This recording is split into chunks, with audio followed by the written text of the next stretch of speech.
This is Steve with Huffs Haven. Here is our backyard bee yard.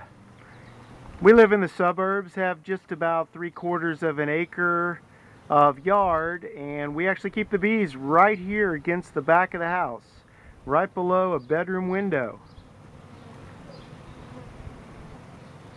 We've had no trouble keeping the bees this close to the house. A lot of people ask, well, what about the kids playing in the yard? Don't the bees cause a problem?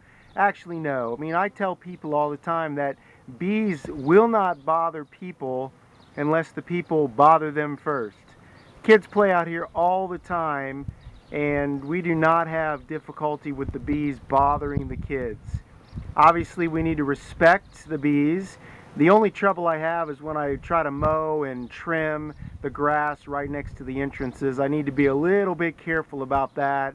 I don't stick around and trim a whole bunch right here, but I'll go in and trim bushes and work in the soil. We're about ready to put down some mulch, so I'll need to be a little careful there, obviously. But the bees are great right here next to the house. We have 4 colonies, and things are going very well. The colony here to the left is actually one that we captured as a swarm from another hive. Had some difficulties with it. I thought it was going great, but I noticed last week I'm getting nothing but new drone cells. So that means we have a queenless colony. One of the worker bees is actually laying unfertilized eggs because she's an unfertilized worker. And that means that those larvae, as they develop, will be nothing but drones. And of course, drones are not going to work in the hive. They're not going to produce honey. They're not going to leave to collect nectar and pollen. So unless I do something, this hive is destined to die. So today's mission is to fix that problem. There are really 2 solutions. The first one would be to order a fertilized queen from an apiary, insert that queen, and hope that the rest of the bees will accept her.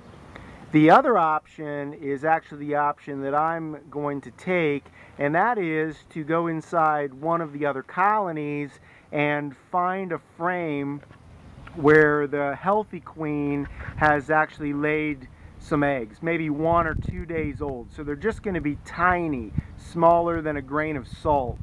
And if I take those that frame with the newly laid eggs out of the colony with some nurse bees from that colony on that frame and insert it in the queenless colony, the thought is that the bees then will raise those new eggs as queens and actually feed them royal jelly, and then they'll develop, and that queen will leave the hive on her mating flight and then come back and begin laying properly fertilized eggs. So that's the option we're going to try.